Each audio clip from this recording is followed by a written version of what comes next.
Well, greetings, amazing students. My name is Dr. Antonio Mexico, and I have the pleasure and honor of serving as your instructor for lifespan development for health professionals. That's Psy120. All right. So hopefully you're enrolled in the right class. It is a pleasure to serve as your instructor for this semester. Over the next 14 weeks or so, we're going to be engaging in content that I hope we'll find is fun and informative and applicable to your future careers. Now, I know the majority of you are either going to be pre-nursing majors or speech pathology majors, though there may be some other majors involved. And I would like to say to you all, welcome so much. Whether this is your first semester at CBU or you're coming back as a CBU student and returning, I just want to say welcome. It is a pleasure to have you all. This is my favorite course to teach. I'm going to go into why in just a few minutes, but I want to remind you that if you are feeling nervous or anxious for this semester, please try not to be. We are going to have a good time in the course of this semester studying all things psychology and lifespan related, and my goal is to make things very applicable to your future career. Just a reminder too, you're enrolled in an online course. So each week there's going to be a new module for you to engage in, new lecture content, all right? All of the content is going to be delivered to you what we call asynchronously, which means pre-recorded. So all of these lessons, just like right now, are going to be delivered pre-recorded to you. The benefit is you can watch these at 2 a.m., 2 p.m., whatever works for your schedule. The only caveat that I have is please be sure to watch the lectures, complete the assigned readings that were on the syllabi in your textbook, and engage in any other content that I assign on Blackboard each week before taking your test. And the reason for this is because each week, usually each week, there'll be a test. Sometimes there's an assignment instead of a test. But each week, the content in the exams can cover anything that I've discussed over the course of that module. So please just make sure that you are engaging in all the content, okay? Now, without further ado, I'm going to go ahead and dive into our lecture content for today, and we will get started with our first lesson for this semester. Let me make sure to go ahead and share my sound. Beautiful. All right, we are up and running here. All right, so as I said before, my name is Dr. Antonio Mexico. I have the pleasure of serving as our Associate Dean for our Division of Social Work and as an Associate Professor of Social Work here at CBU. What that means is I head up all of our social work programming in our Division of Social Work at CBU. We have a bachelor's, master's, and doctoral program here at CBU, all things social work related. And I also teach in all things social work, in addition to some psychology classes as well. And so that's why I have you as a professor, and I work within our College of Behavioral and Social Sciences. Again, it is a pleasure to see you all here and to have you in class. All right. So the goal for today, all we're going to do is give a quick overview. I'm going to provide a quick overview of what to expect this semester for lifespan development, what you can anticipate in regards to assignments and due dates. We're going to talk a little bit about what lifespan is, just a nice, easy introduction to the course before we dive into specific course content in the next few weeks. All right, so let's go ahead and dive in. A little bit about me. I want to share a little bit about my professional as well as personal background so you know what I'm bringing to the table. Each of your professors that you have over the course of a semester bring their own professional and life experiences to the table in which they're teaching, and I think it's important for you to know a little bit about my background. That way you can understand the lens in which I'm teaching this course, okay?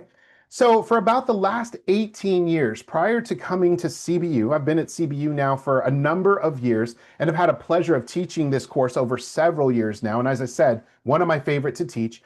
But 18 years before coming to CBU, I was working in the fields of child welfare, juvenile justice, education, and mental health. I was a social worker, okay? I was working in the field of social work. And so I was primarily serving at-risk youth and their families, and mostly children and families who have experienced high levels of trauma, abuse, and neglect over the course of their lives. My start was in residential care. Some of you may know, maybe you don't, that's okay, is that back in the day in the state of California, if kiddos were experiencing difficulties in their lives, sometimes they may have been separated from their biological families due to abuse and neglect. Those kiddos at times could be placed in a residential care facility, which was referred to as group homes. Now, they're referred to something different now in the state of California, but back in the day, when I entered my career, I worked in group homes and residential care. Later on, I moved into case management, working with children and families. I also provided counseling services, both in the field of child welfare and in school settings. I was actually a school counselor for a while at a high school. I also provided substance dependency groups engaged in conflict resolution with gang members. I'll talk a little bit about that, as well as I provided grief and loss groups for children and families. I worked in programs called Wraparound. I did general family advocacy and provided support services to children who were foster youth, adopted youth, who had gone through just a lot in their lives. And so that was sort of a summary of where I got started in the field of social work. My work primarily was in Orange County, San Bernardino, and Riverside counties, and I've really been blessed over the course of my career to work with diverse populations, including low socioeconomic status individuals or coming from poverty, migrant families, all right, without citizenship, working with initiated gang youth, particularly Black and Latino populations, mostly Latino populations in Santa Ana, in Orange County, and Black populations in Moreno Valley. Chronic mental health conditions were a large issue, so individuals who had mental health diagnoses, working with foster youth, as I stated before, as well as families who were geographically isolated, meaning when you hop on that 10 freeway, right, and you head eastbound, right, towards Arizona, right, and you go all the way to the Arizona border, that's still Riverside County and San Bernardino County. And I work with children and families out in that area, in Blythe and Mecca and all those other areas east in the eastern portion of our county. And finally, I also still participate in child welfare work groups at the state level, advocating for policy that will serve children and families well in the field of child welfare. Okay. Now, a little bit about my professional background. Some of you are like, thank you for bringing that professional experience. What are you into, right? What kind of person am I going to be learning from over the course of this semester? Well, a little bit about me. This is my wife and my daughter. This picture was taken a long time ago, my daughter's first communion. But I have been married now for 18 years. Yeah, 18 years. My daughter is now a teenager. And so this is just a previous picture of that. My wife and I met in college in our undergraduate studies of all things, and we've been together ever since. And so who knows, right? If you're looking for your partner, maybe you'll find them here at CBU. I'm a Dodger fan. Please don't hold that against me. All right, but I'm a Dodger fan, born and raised, love the Dodgers. My wife and I, my daughter, we love rescue dogs. So we have 3 rescue dogs. This is Rosie the Bulldog right here. I also love English Bulldogs. They're favorites of mine. And so this is Rosie the Bulldog, about a day or so after we adopted her. And we've had her for a few years now. And we love dogs. I'm a Star Wars fan. So if any of you are Star Wars nerds or geeks, then welcome to the club. I'm a Star Wars fan as well. In addition to Star Wars, I am a Marvel fan. I have no hate against DC. So if you're a DC Comics fan, hey, I love me some Batman as well, Superman, Joker, all of that good stuff. But Marvel movies really made the characters come alive for me. And so I'm just loving Marvel as well. And finally, I love tacos and I actually love food. So listen, if you love to eat, then we've got something in common, okay? And all that to be said is that there's something that can connect us all over the course of this semester. I wanted to share a little bit about not only what I do professionally, but who I am as an individual. And so there's a little bit of information about me. Now, before we move on into the next few slides, I'd like to share a clip with you, a quick YouTube clip of a spoken word, like a poem, all right, from a social worker. And the reason I want to do this because when I mentioned that I've been in social work for the past 18 years, some of you may have a positive reaction to that. Some of you may say, oh, that's really nice. He was a social worker. He helped people. But I do realize that social workers sometimes carry a stigma. Some people may look at that and they hear a social worker and they say, ooh, all you did was probably separate families, or you're a baby snatcher, or whatever the case is. And I can understand both perspectives, right? Social workers can bring up different emotions with different people. So I'd like to share a video that summarizes my background as a social worker, and I want to make the connection is why am I teaching a psychology lifespan development course to pre-nursing and speech pathology majors when I come from a social work background, right? So let's watch this video really quickly from this individual who shares a little bit about his experience to social work, which is actually very, very similar to mine. And then we will proceed with the lesson. All right, let me go ahead and bring up the screen here and we'll go ahead and see this video.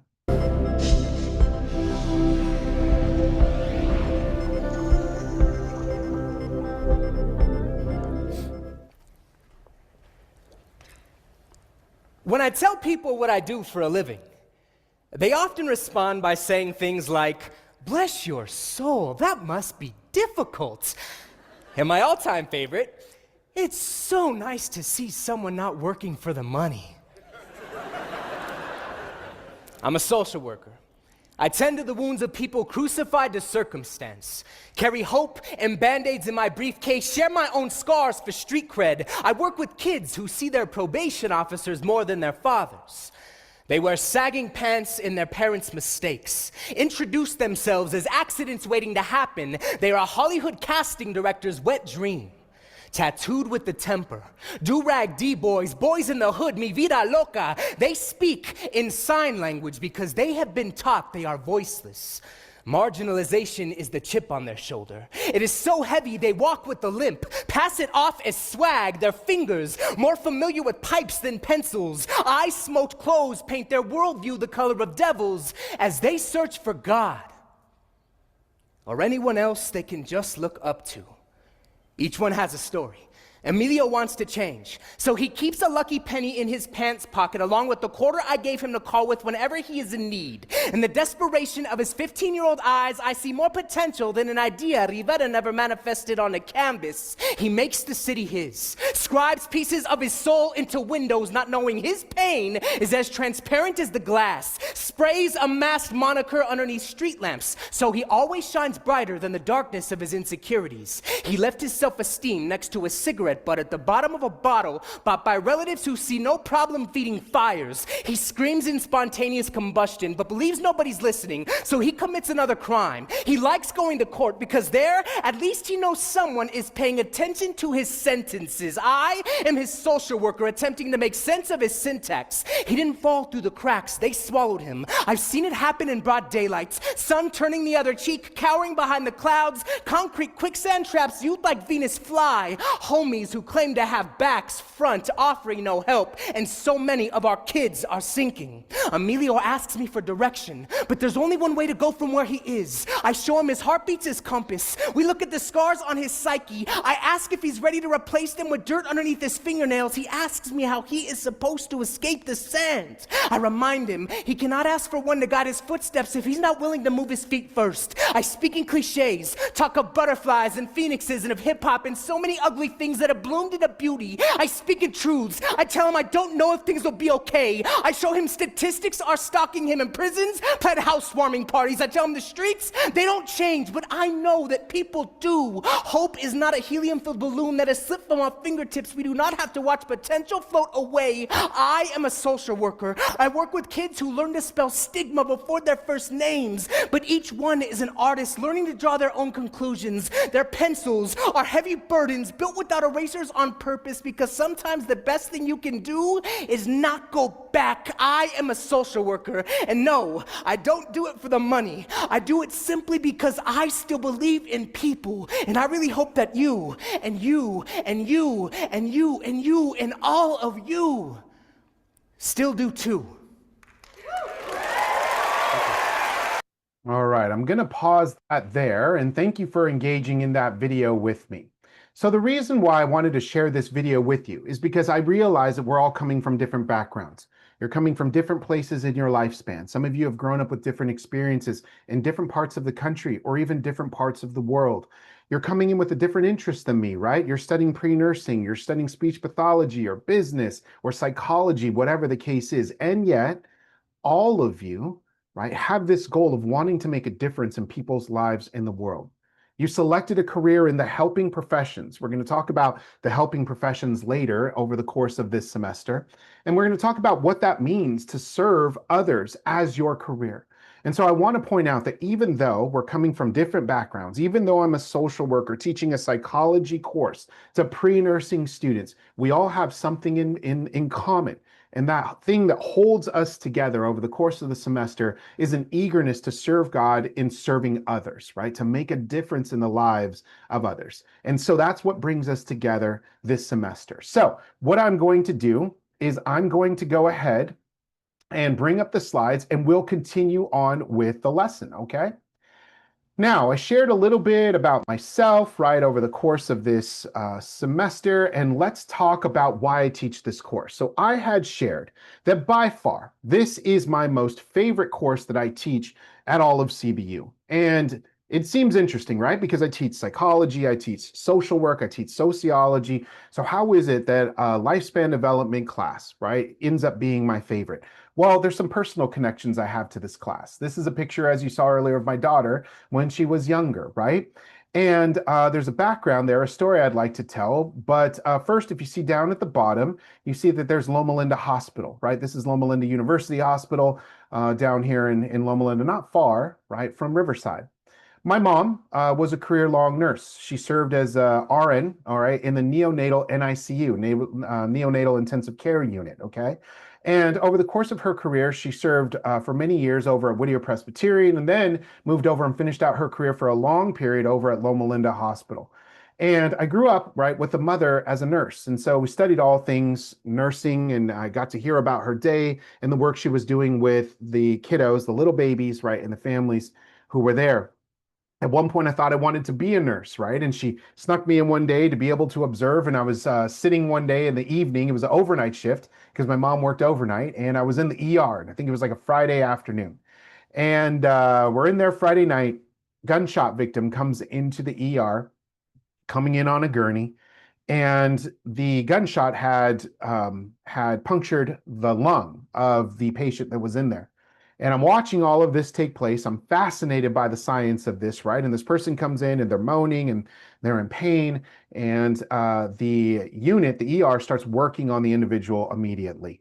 And if you know anything about a punctured lung, sometimes what can happen for emergency treatment is they cut a hole, right, in the lung, and then what they do is they insert a tube, this clear tube, into that hole, into the lung.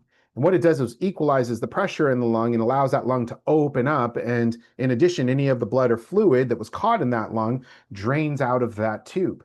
And so this chest tube was starting to be administered to this patient. And I'm watching all of this take place, watch them puncture, watch them put in the tube, and watch all of this fluid drain. And then suddenly the patient starts breathing. I quickly discovered I don't do well with the sight of blood. Makes me very faint very quickly. And they were having to pick up another kid over here that was shadowing off the emergency room floor because I had passed out. And then I quickly realized at that point, this isn't for me. Nursing is not for me, right? And so I quickly discovered, though, that helping other individuals and continuing to make a difference in the world of others is what I wanted to do. So that's one story on why I love this course. It's because my mom served as an RN. Second component is this is Kaiser Riverside, right? This is Kaiser Riverside right there on Magnolia Avenue, right down the street from us. And my daughter, all right, was actually born at Kaiser Riverside. And back in the day, when my wife was pregnant with my daughter, they teach the men just as an attempt to try to be helpful, right? To have a bag ready for when it's time to go to the hospital, change of clothes, like other materials that you're going to need. And they teach the fathers in these classes on how to track the contractions and measure them in two ways. One, by severity on a scale of 1 to 10. How painful is the contraction, 10 being the most painful, and 2, to monitor how long the contractions are and how long they're apart. Basically, the quicker the contractions and the more painful, the more ready the woman is to deliver the child at that point. And so they tell the dads, once the woman gets into this pain level and this frequency of contractions, you need to call so that we can set up a place for you to come in. So it was the middle of the night. My wife and I are both asleep, and gently my wife taps me and makes me up, and she says, "Antonio, it's time." And I said, "What? What do you mean it's time?" She's like, "It's time." And I said, "Oh, it's time. Like the baby's coming?" And she says, "Yes, the baby's coming." So she started to have contractions. While she was having these contractions, each time she had one, I was there with a pen and paper saying, on a scale of 1 to 10, what is your pain level now? And then I would have a stopwatch, right, and time it and then check how far apart the contractions were. She had a little bit of time, so she jumped in the shower. She's getting ready, to go to the hospital. While she's in the shower, she's having more painful contractions, and she's moaning. And I'm like, on a scale of 1 to 10, what is your pain level now? And I'm doing all the things that the future dad is supposed to do. And we realize that the contractions are coming heavily and frequently in that window when I'm supposed to call, but it's happening very fast. So I call the hospital. They say, definitely, you got to bring her in. If she's at that point, we're going to get a space ready for you. Jump on in. So my wife gets changed. She gets in, and I'm helping her along the hallway while she's having contractions, getting her out of the house, down the driveway, and into my truck. We hop into my truck and I am blasting on the freeway, okay, down Alessandro over to Arlington to get ready to jump on the freeway right there on the Arlington on-ramp. And I'm driving fast because I'm trying to get to Kaiser Magnolia. And when I get to the stoplight, I'm getting ready to jump on that freeway. It's a red light, and next to me is a police officer on a motorcycle that pulls up. This is early in the morning, about probably like 5:30 in the morning. And I am like, oh no, I need to make it to the hospital. And so I roll down my window and I said, excuse me, officer. And he looks over. I said, my wife is in labor right now. We're trying to get to Kaiser Magnolia. I need to get there quickly. May I have your permission to speed? Motorcycle cop turns over and looks at me and is like, oh, don't worry. I'll escort you over there. Let's go. The light turns green. He guns it onto the freeway. I follow him. We're doing like 100 plus on the freeway with his lights on, getting to the hospital. He drops us off at Kaiser Magnolia, gives me sort of a salute, and I thank him. And then we jump into the parking lot. Now, in the parking lot, my wife and I are making slow progress. She's in pain, right? She's moaning. She's having the contractions. And it's very early. At this point, it's like 5:45 in the morning. We're walking into the area where my wife is to deliver. And the hospital still looks closed on the inside, right? The little coffee shops and things aren't open. Just the 24-hour pharmacy is open. No one's really in it. And as we're walking in, I see this group of students dressed in scrubs, okay? And it appears that they were interns, and on their scrubs, it happened to say CBU on their scrubs. And so these were all CBU nursing interns getting ready to do their rounds. And I find a wheelchair. My wife gets into the wheelchair and we're walking and she's bending over, moaning like, oh, like super loud from the contractions. And all of these CBU interns like have a cup of coffee in their hand and they're watching with like terror in their eyes as I'm wheeling my wife towards the elevators and they're just staring at her, right? Like, oh my gosh, what have we gotten ourselves into? We make our way to the delivery floor, and lo and behold, while we're getting set up and getting into a delivery room, the nurses are hooking up the equipment. One of the interns that was in that group happened to be stationed in the delivery room that day. And she's this blonde, younger, sort of SoCal surfer kind of chick. She had the surfer accent and all of that. And she was assigned to our delivery room. And I will say that in the delivery, which was very fast, right, very painful for my wife, this CBU intern was the most gracious, kind, loving person that we had in there. While the doctors were working on my wife and the baby is coming, the CBU interns in there coaching her along, saying, all right, Ruby, let's do this. You're going to have a baby. You can do it. And she's doing this with her surfer accent. And I remember distinctly, right, how kind and how supportive that this CBU intern was during my daughter's delivery. And the reason I bring all this up is because at that time when my daughter was born, I wasn't working at CBU. I had no idea, right, that one day I would be working at CBU teaching a lifespan development course to a bunch of pre-nursing and speech pathology students, right? It's amazing how God brings things full circle. A career from my mom growing up and learning about nursing to thinking I wanted to be a nurse one day to having a beautiful experience with a CBU intern in our delivery labor room that day ended up being something that one would treasure, right, and hold on to in teaching future pre-nursing students. And so I wanted to share, this is why this course means so much to me, all right?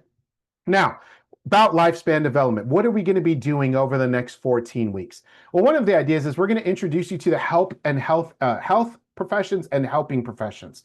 So I want to share that over the course of teaching this course for several years now, one of the things that I've learned is that not everyone gets into the pre-nursing program. And as you know, it's a very competitive program.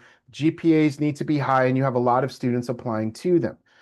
We talk about the helping professions in this course in lifespan development. And the reason we do that, we expand it beyond nursing, beyond speech pathology, is because many individuals feel called to helping others and they may think nursing is the path for them.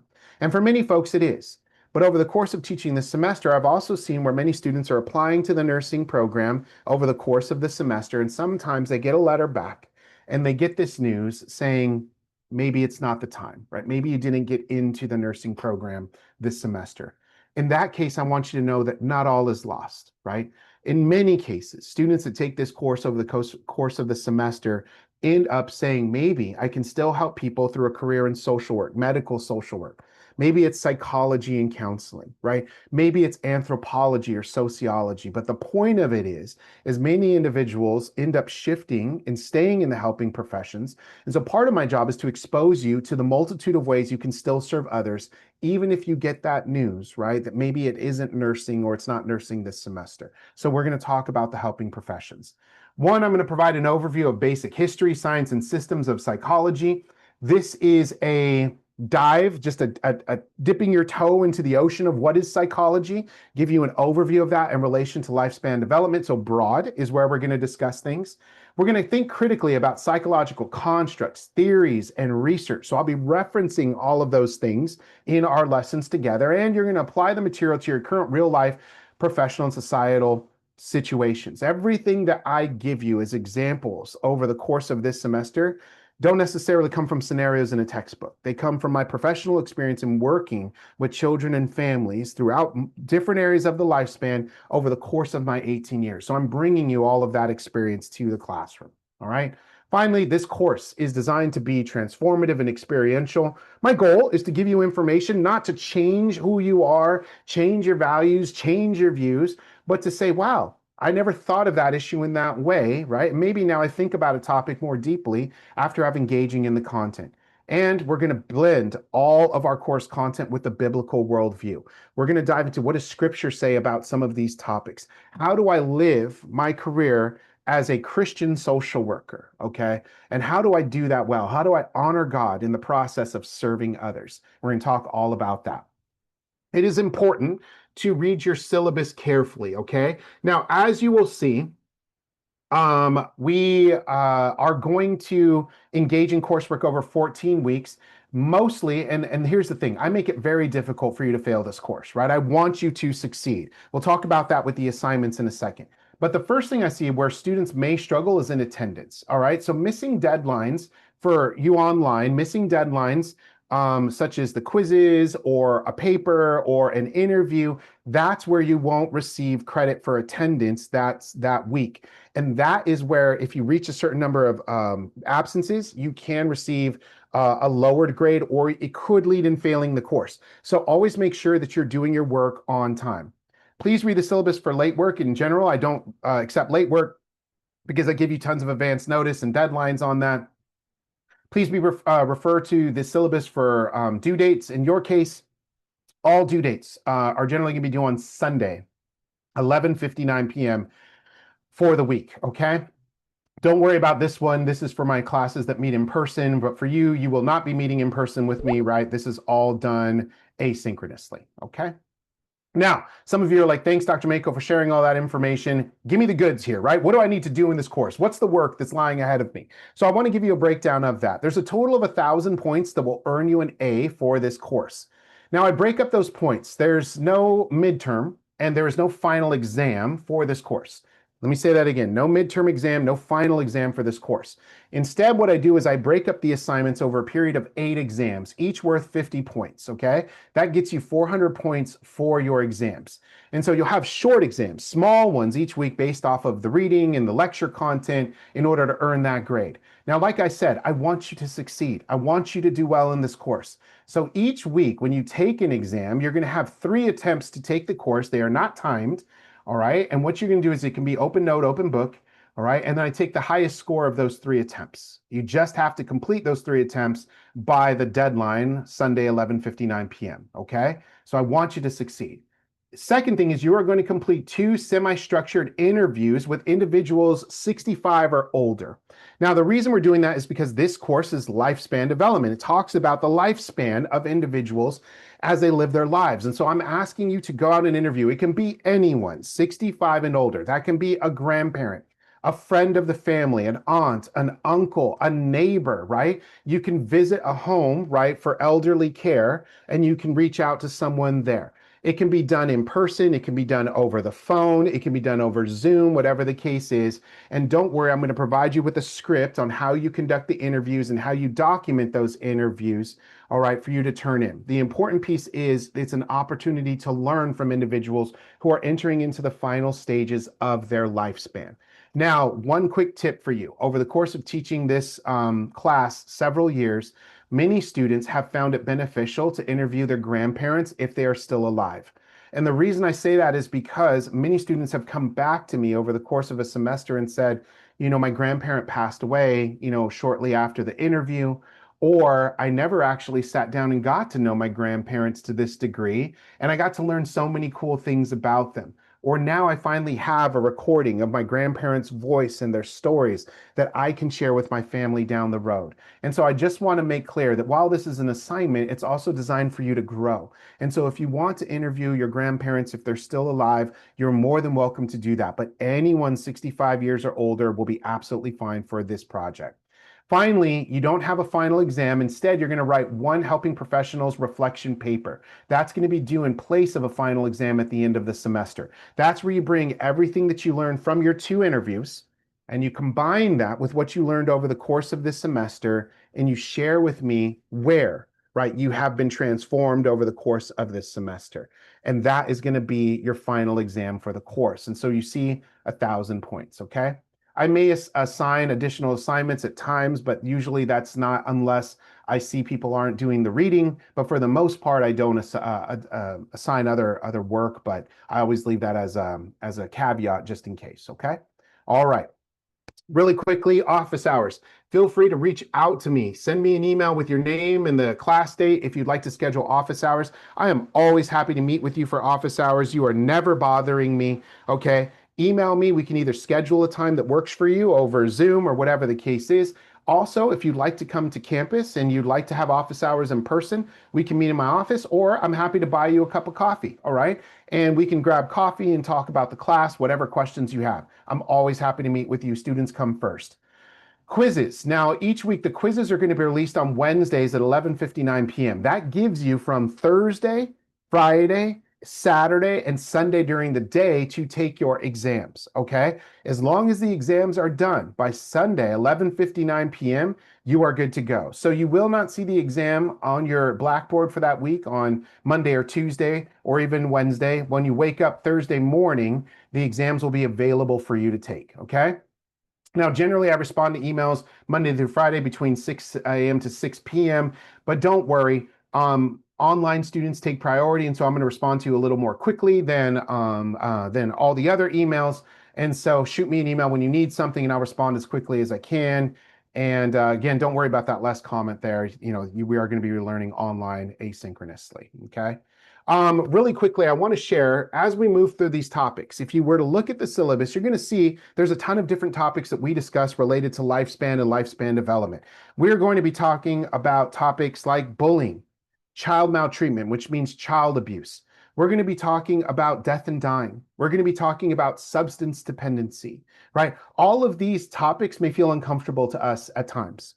And I want you to know that's okay, right? That's part of a college education, is that you're going to be exposed to content over the course of your academic journey that at times may pull you out of your comfort zone. I'd ask you to consider, right? My job as a professor is to make sure that while all the information isn't always comfortable, that it's always a safe environment, okay? So when I present a topic on, let's say, bullying or gender or human sexuality or child maltreatment, child abuse, or death and dying, you may not always agree with the content, and please know that's fine. I respect your view and opinion. Just know, right, that at times it may feel uncomfortable, but I'll always let you know it will always be safe. You'll never be belittled, judged, made fun of, or mocked as a result of your worldview, okay? And in fact, I want to let you know, if you ever want to talk to me about it and say, hey, Dr. Mako, that perspective is a little different from what I've been raised thinking or learning, let me know, and I'm happy to talk about it with you, okay? The whole idea is in higher ed, especially now you're in college, to present you with worldviews, right, that are different so that they can inform your own, right? So my goal, like I said before, not to make you think as Dr. Mexico thinks, but to make you think, one, biblically with Christ-centered approach, right, to everything that we do, and two, to think more deeply in different ways about topics that you may not have been exposed to before. That's all, okay? All right. So what is lifespan? Let's finally dive into the course itself. What is lifespan development? What is this? It's on my syllabus. When I signed up for this, and they told me in pre-nursing, you got to take this as a prereq. What am I taking? Well, lifespan development is a field of study that examines patterns of growth, change, and stability in behavior that occur throughout our lifespan. Now, that's the academic psychological definition of lifespan development. But let me break that down then into like a little bit more of direct terms, right, in our everyday language. Over the course of the next 14 weeks, what we are going to examine is who we are as human beings and why we make the choices we do, and what changes about ourselves as we grow older. That's the whole idea. Who I was when I was 15 years old is not who I was when I became 22. And who I was when I was 22 years old was not who I was when I became 30.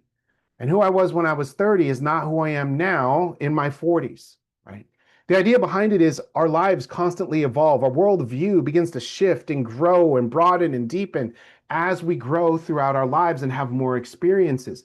Lifespan development examines various aspects of human development, not only in the physical aspect, but in the cognitive, emotional, and even spiritual aspect of how we develop as human beings over the course of our lives. That's what we're here to examine over the course of our semester.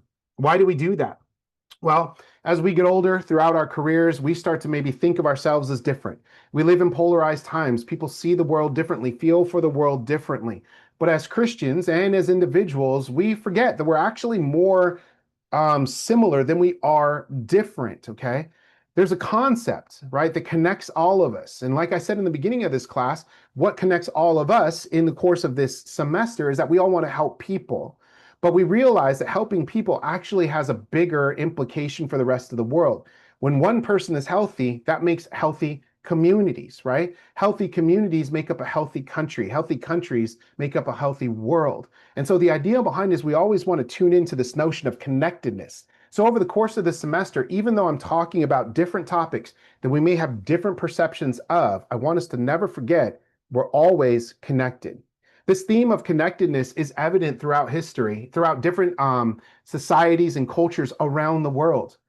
There's a saying in Ubuntu, it's a South African philosophy that says, I am because we are. And that belief is that a person can only become a fully developed human being through interactions with other people. It's people who shape people.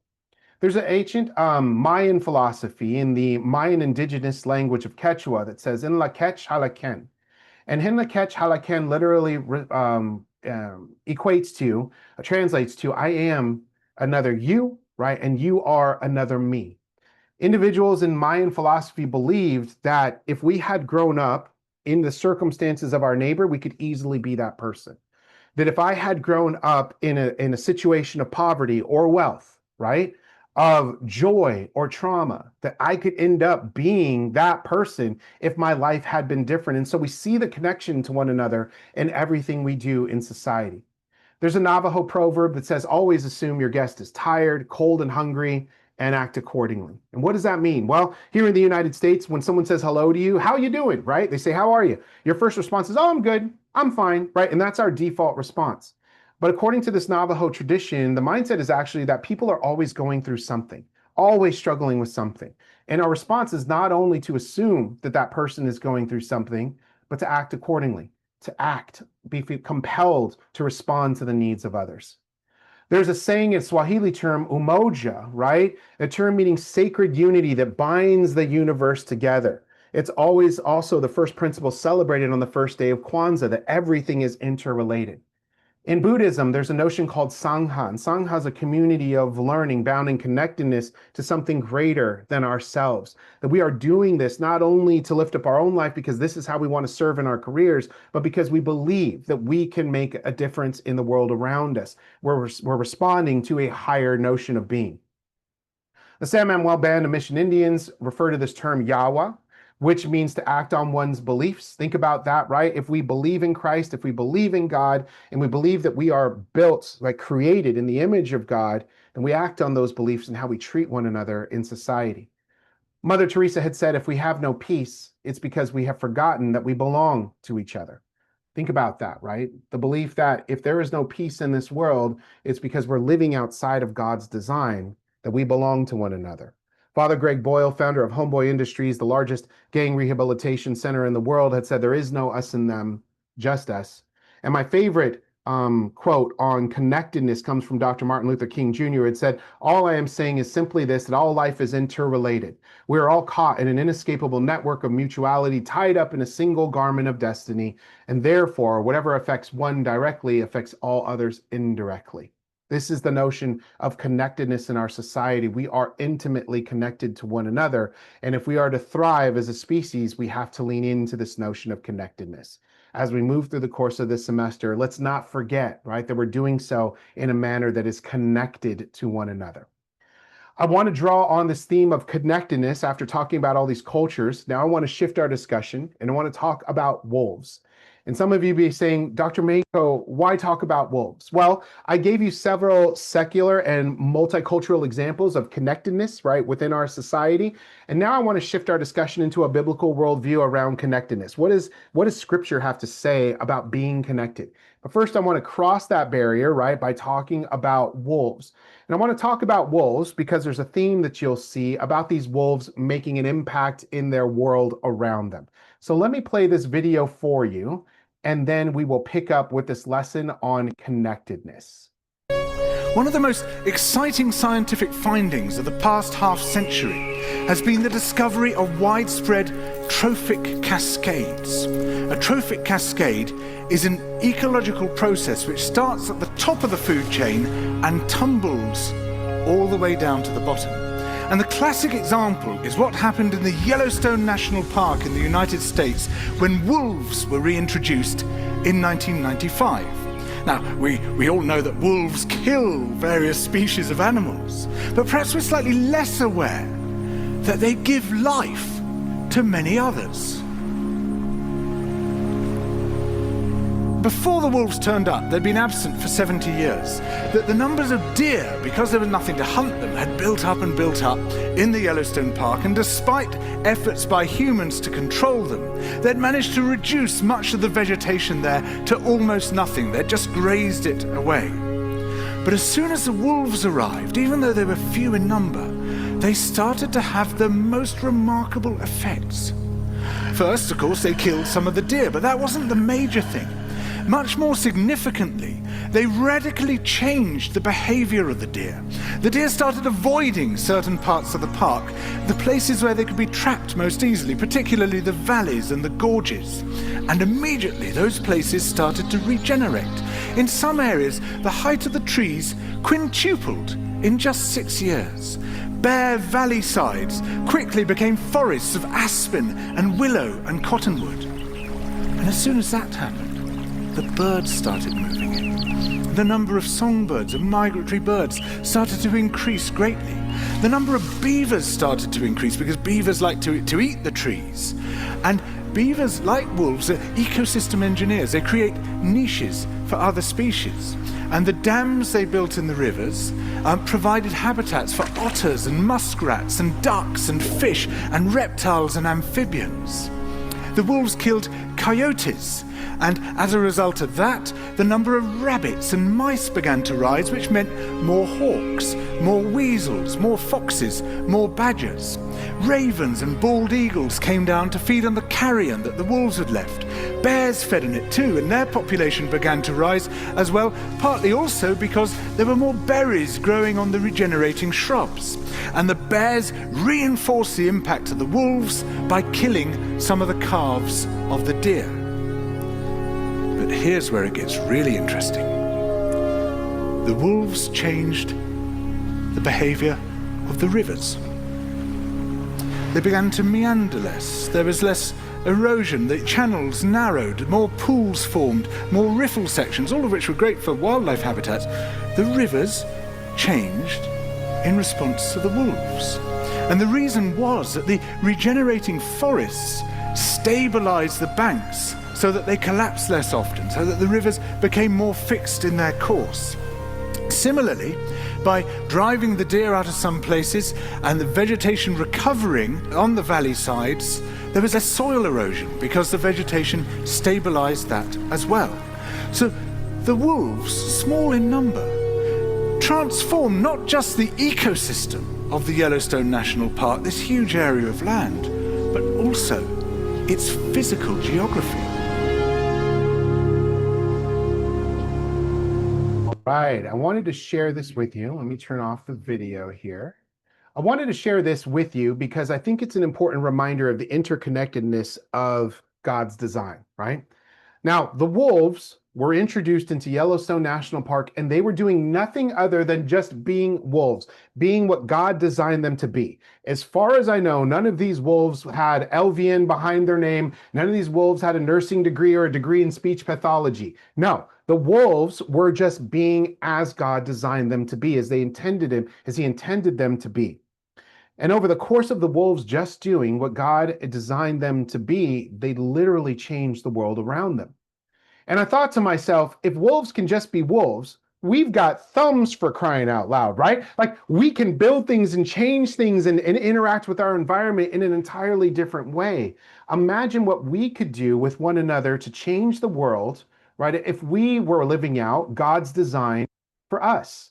And so I want to tie this into scripture, this notion of the interconnectedness of the world around us that God designed. In Romans, Paul writes this beautiful scripture verse that really talks about this interconnectedness of society. He says, "For as in one body we have many parts, and all the parts do not have the same function. So we, though many, are one body in Christ, and individually parts of one another. Since we have gifts that differ according to the grace given to us, let us exercise them." And Paul goes on to say, look, we were not created to be the same, but we were created to be one, right? You may look different, sound different, take a different course in your academic studies, work in a different hospital, but guess what? We're all one body of Christ, and God gave us all gifts that are different from one another. And he says, look, it's literally like a job description in scripture, right? It says, if your gift is in prophecy, then do so in proportion of the faith. If your gift's in ministry, then be a minister. If your gift's in teaching, be a teacher, right? If your gift's in exhorting, right? Public speaking, then do so, right? Be a public speaker. If you contribute, do so with generosity. And if you are over others, meaning if you're in leadership positions or supervisor positions, do so with diligence. And if one does acts of mercy, do it cheerfully, right? Paul's reminding us we were never created to be the same, but we are all created to be interconnected. And it's when we use the gifts that God has given us, when we do as the wolves do, we can change the world around us, okay? So I just want to remind us of this notion. So, in line with Romans, right, talking about this notion of the wolves and how we've been created to be different. In the helping professions, nurses, speech pathologists, you fall into the realm of the helping professions. The helping professions are any job that exists out there, career, okay, that is designed, right, to change the world around us, to help people make their lives better, to make communities better, to serve others. And so I wanted to remind you that over the course of this semester, we'll be talking about the helping professions. We will talk about nursing, yes, and yes, we're going to talk about speech pathology. But I also want you to be aware that if God decides to choose a different path for you over the course of this semester, it's still okay. You can still make a difference in the world. Here's a list of all of the other helping professions, right? Social workers, look at this, psychologists, school counselors, things like therapists, right? Educators, being a teacher, law enforcement, judicial systems, working as an attorney or a victim witness advocate, doctors, PAs, right? All helping professions. And so I want you to know, wherever life takes you, wherever God takes you over the course of this semester, never forget that you can still transform the world. Everyone is interconnected, right? When we operate in this belief that we're all interrelated as part of God's design, right, we discover that servanthood is liberating. We don't have to be bound to the same restrictions as others. Maya Angelou, the great poet, had said, giving liberates the soul of the giver, right? So not everyone may be a therapist, right? But everyone can do something that's therapeutic. Not everyone may be a teacher, but everyone has a lesson to teach. Not everyone may be a writer, but every one of you has a story to tell, I guarantee. Not everyone may be a nurse, right? But everyone can help heal a wounded heart. And not everyone is a social worker, right? Like me, but everyone can change society. And that reminds us of that beautiful promise that Paul writes in Romans, since we have gifts that differ according to the grace given to us, let us exercise them. Use the gifts that you've been given to change the world around you, okay? So, why the helping professions? Why are we talking about the helping professions? Well, in this theme of interconnectedness, we learn that part of God's design is we are responsible to serve, heal, and love our neighbors. That's what Jesus' mission was on earth for 3 years, right? Was dedicated to serving, healing, and loving our neighbors. And you know what the difficult thing is? That means every neighbor. That means the ones not only that need help, that have been hurt, but it means those who have done the hurting, right? Those who have done harm to others. Over the course of your career, you're going to work with patients who enter into the hospital who have been harmed by others. And you're going to work with people who have walked into your hospital or been rolled in on a gurney who have done harm to others. From birth, we have to be reminded that we are physically connected to another human being. That is the design of the universe. And even when that umbilical cord is cut, we still are dependent upon each other for our well-being, for our safety, right? There's a saying in our field that hurt people hurt people. And what that means is that if we don't intervene, right, with the pain and suffering of the world, that pain will be transferred to another generation, to another individual. And what you all are doing in the helping professions is you're breaking that cycle of trauma perpetuating. So we have to serve those who have been hurt as well as those who have done the hurting, and we have to begin to shift our feeling or thinking from what's that person's problem, right, to what is that person going through? Why did they behave that way?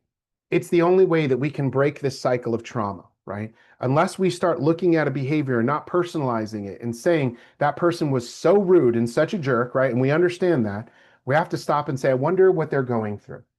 I wonder if they just lost someone that they love. I wonder if they're stressed out with all of the division that exists in the world. I wonder if maybe they've been let down at work, right? Or by a friend. Maybe that's why they're behaving the way they are, okay? And so we want to be able to shift our thinking that way in the helping professions. Align with that, right? Here are some voices that served in the helping professions that had a lot to say about this notion of interconnectedness. We must live together as brothers or we will perish together as fools, as Dr. Martin Luther King Jr. had said.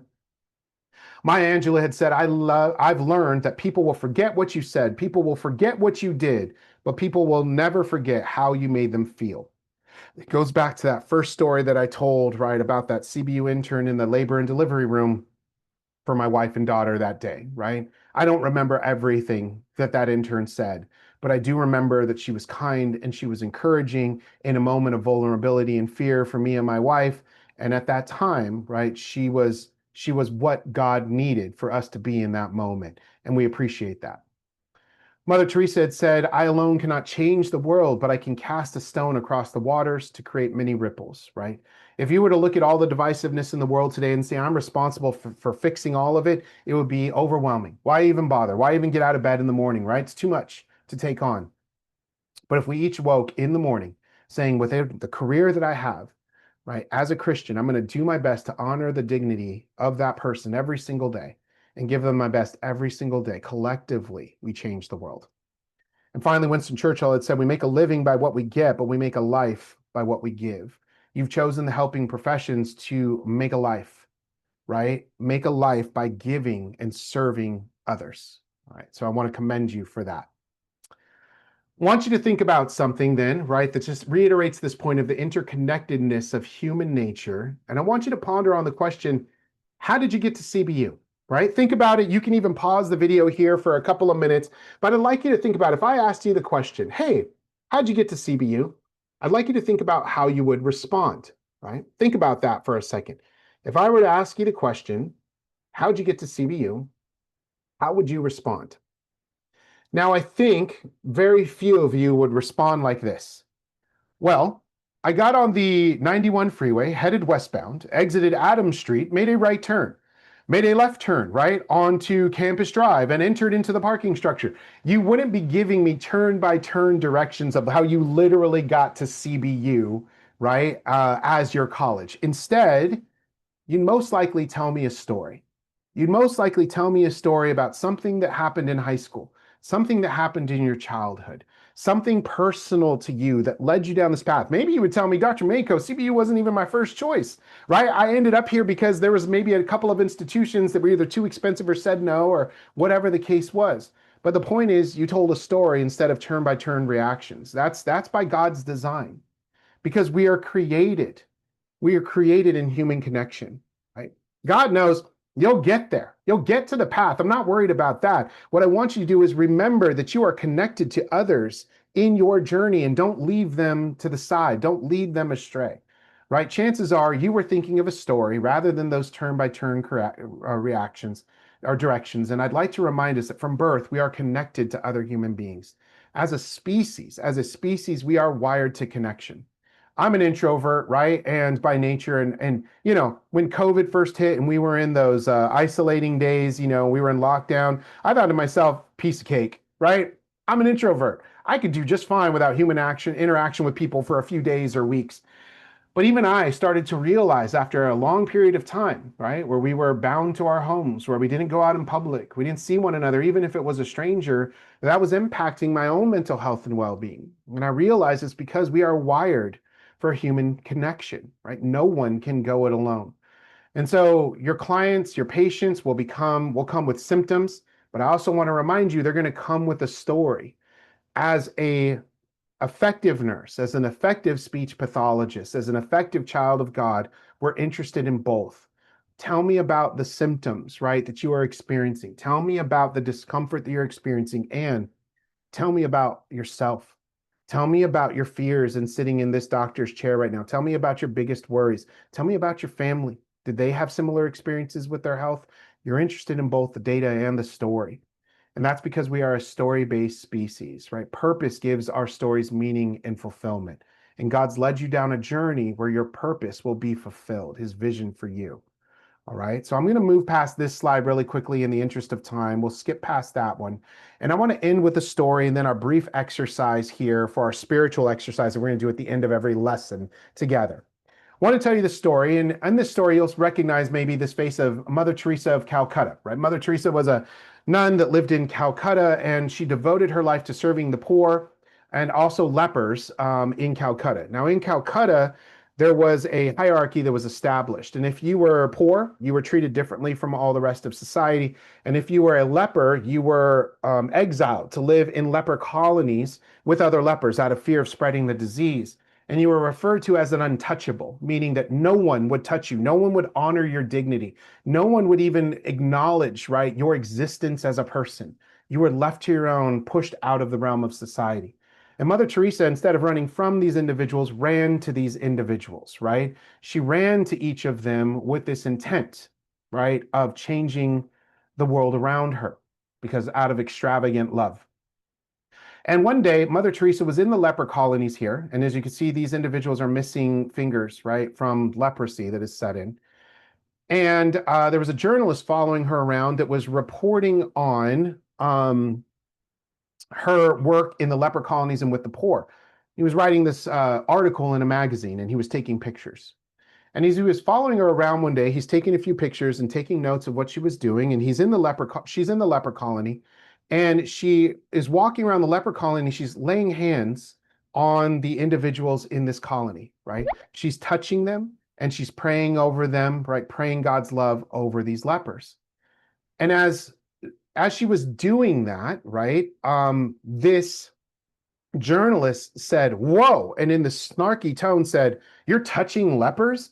I wouldn't touch a leper for $1 million." Now, here's something that's really interesting about Mother Teresa. Mother Teresa was tiny, maybe 100 pounds soaking wet, and people thought because she was older and frail in her health, they thought that she was like submissive and not very assertive, right?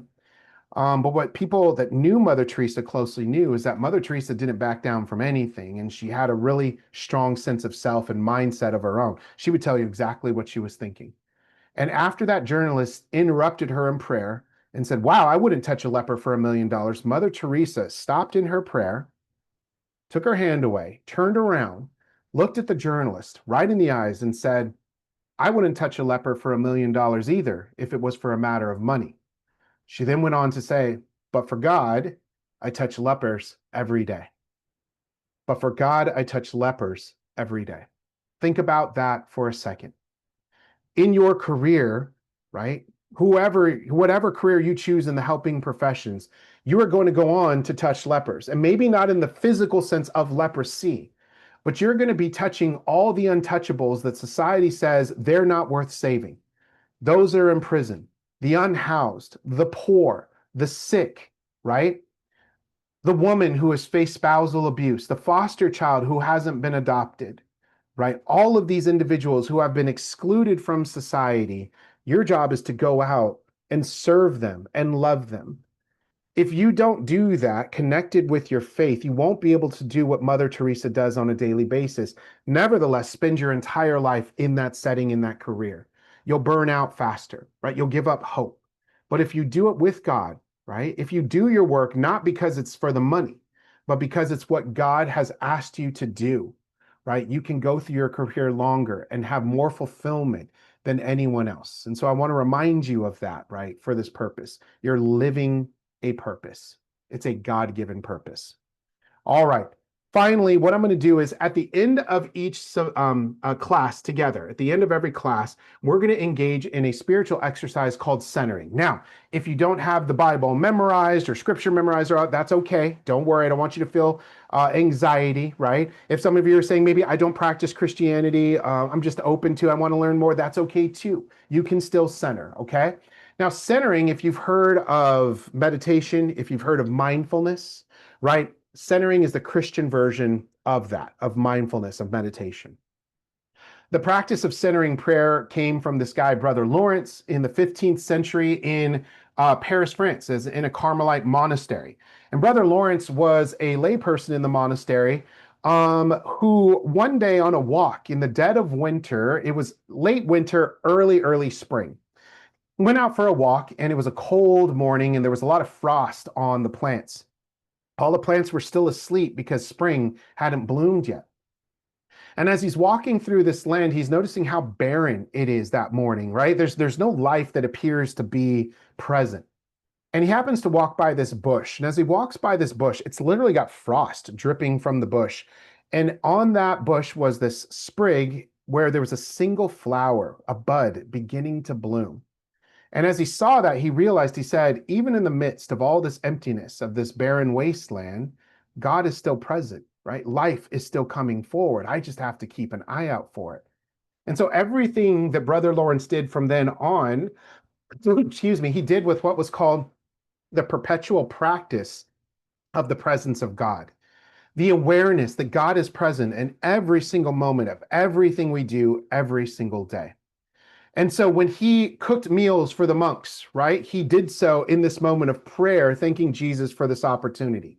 When he got water from the well for the monks, he did so in this constant form of prayer, thanking God for his presence with them. When he did the monks' laundry and was washing their robes, he did so in this moment of prayer and awareness of God's presence. And everything he did was done in the service to God, no matter how small the task. The church eventually caught on to this and said there's something to this, and they promoted this notion of centering prayer. In order to center, all we're going to do is two things. We're going to clue into God's presence in the moment. We're going to forget what happened before you started the lecture, what's going to come after this recording's done. You're just going to zero into the fact that God is present with you right now, with you, where you are in this moment. And two, we're going to focus on a word that guides your adoration, devotion, or praise. Usually I provide that with a scripture, okay, to guide our centering.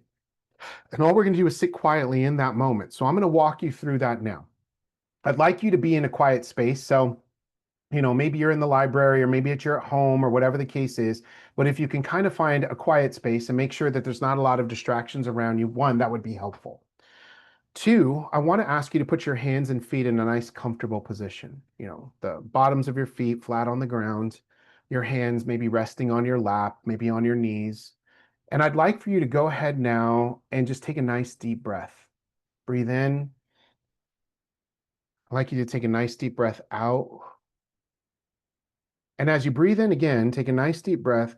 I'd like you to draw into God's presence. Nothing matters that comes before. Nothing matters that comes after.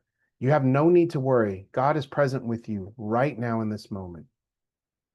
And as you exhale, I'd like for you to draw into this scripture verse for today that we're going to center on. Are not two sparrows sold for a small coin? Yet not one of them falls to the ground without your Father's knowledge. Even all the hairs on your head have been counted. So do not be afraid. You are worth more than many sparrows. And that comes to us from Matthew chapter 10, 29 through 31. Today we'll focus on dignity as the word. So now what I'm going to do is ask you to take another nice deep breath and inhale. And as you inhale, close your eyes. As you exhale, keep your eyes closed and just focus on the fact that God is sitting with you in the room right now. Inhale again and ask God to speak to you, focusing on this verse. And as you exhale, remember, you are worth more than many sparrows. You do not need to be afraid. And let's sit in quiet, focusing on this scripture verse and on this word of dignity, and allow God to speak into your heart. And I'll bring us back after just a couple of short minutes here.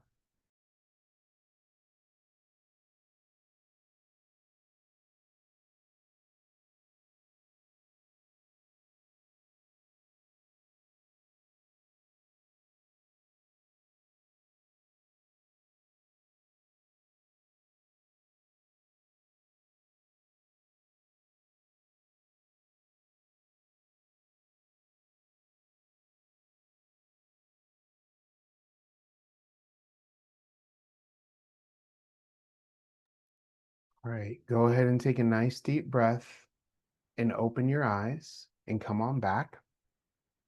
So I want to share this centering activity with you because over the course of a semester, life can get really busy. You have your personal lives, some of you are working, some of you are commuting, some of you have family members that may be ill that you're taking care of. And on top of that, you're going through all of your academics and labs, which can be very busy. In those moments where you start to feel overwhelmed, you can come to this place of centering, okay? And you can engage with God in that moment, in his presence. You can take a deep breath and pause, right? To know that whatever's going on in the world, God is present with you in all of it, okay? So every class, will end our class with this centering exercise, and we'll use a different scripture verse and word to guide our centering, okay? Finally, what I want to do is I want to say thank you. It's been an absolute pleasure meeting you all. Please feel free to reach out with any questions, thoughts that you have. We can connect for office hours. You can shoot me an email if you have questions. Other than that, look for further announcements for me, and I'll see you in the next recorded lesson. Thank you all so much. God bless. Have a great day.